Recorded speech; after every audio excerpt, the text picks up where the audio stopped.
menyedihkan untuk saya. Saya membayangkannya saja saya bisa berkaca-kaca.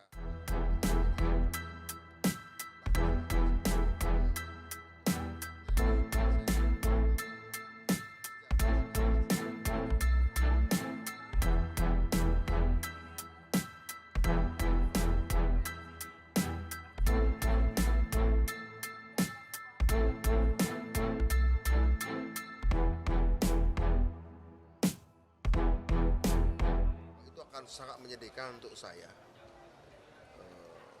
Saya membayangkannya saja saya bisa berkaca-kaca karena bagi saya PDI Perjuangan bahkan sejak masih nama PDI itu partai yang suka saya dukung kalau kampanye sejak kelas 6 SD bahkan suka ikut kampanye. Jadi tentu saja akan sangat sedih dan jika ada salah satu saya tentu saja itu sebuah secara personal itu emosional itu mengganggu saya. Tetapi saya tahu juga bahwa ada kebutuhan yang lebih besar yang menurut saya Indonesia hanya bisa jalan terus nih dengan apa yang sudah dimulai Pak Jokowi dengan tipe kepemimpinan baru yang strategik, tipe kepemimpinan yang strategik. Dan saya terus terang menemukannya pada Pak Prabowo.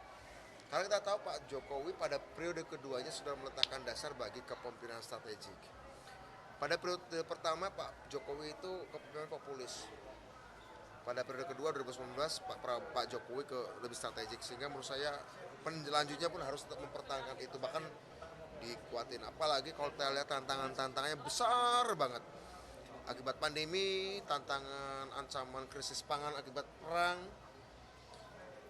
dedolarisasi, macam-macam yang menurut saya teknologi juga, technological arms race, perlombaan teknologi yang menurut saya yang dibutuhkan adalah pemimpin yang mampu mengalokasikan dan meletakkan sumber daya manusia Indonesia untuk tujuan jangka pendek, menengah, dan panjang untuk menghadapi goncangan itu. Kira-kira kayak kita menghadapi gelombang, mau ada badai, makanya pembagian kerja di antara awak kapal Indonesia dan penumpangnya harus jelas gitu ya.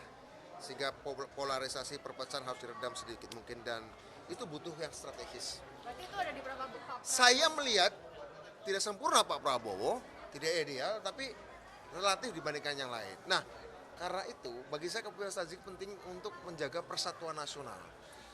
Kalau kepemimpinan populis itu malah cenderung bisa polarisasi kalau pemimpinan populis gitu. Nah menurut saya saya melihat unsurnya ya relatif ada di Pak Prabowo. Jadi dengan terpaksa saya harus katakan ya kita harus mendorong kepemimpinan strategik itu. Kebetulan namanya Pak Prabowo. Kalau ada yang lain nggak apa-apa juga. Kalau Pak Jokowi bisa lanjutkan nggak apa-apa juga, tapi nggak mungkin gitu kira. Mas Budiman udah dapat surat teguran atau sanksi itu dari PDIP sendiri? Pada waktu saya bertemu beliau pertama kali tanggal 18 Juli di Jalan Kertanegara, saya memang dipanggil tapi secara informal oleh Pak Hasto, oleh Pak Sekjen, oleh Pak Komarudin Watubun, tidak pakai surat resmi, ya ngobrol-ngobrol. Tapi apakah ini juga akan saya dapat surat resmi, saya nggak tahu ya. Kalau memang itu terjadi ya tentu saja baik itu undangannya adalah formal dengan surat resmi atau informal, saya akan datang. Gitu. Tapi sampai hari ini, setidaknya sampai jam ini, nggak tahu besok ya. Ya tentu saja kalau ada ya tentu saya akan datang dan itu kewajiban saya dan jika memang ada sanksi untuk saya berharap apa yang saya lakukan bisa menjadi bahan diskusi apakah argumen-argumen saya benar sehingga kemudian membuat partai bisa memutuskan bahwa kita harus katakan beraliansi strategis dengan Gerindra misalnya gitu ya.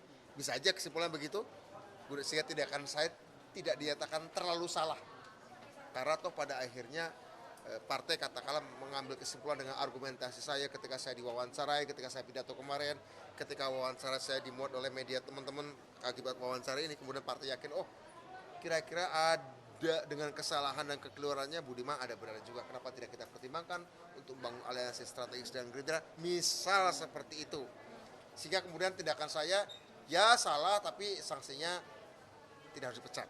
Saya sih berharap itu, dan saya masih percaya partai saya akan mengambil juga pilihan itu salah satunya. Namun jika misalnya yang saya katakan yang saya lakukan ini salah, keliru, ya dengan berat hati, seandainya saya secara administratif dicabut keanggotaan saya, tentu saya sangat sedih. Tapi yakinlah yang tercerabut dari saya hanya status administratif saya sebagai seorang kader nasionalis Soekarnois. Tapi saya sendiri sebagai seorang nasionalis Soekarnois tentu tetap ada.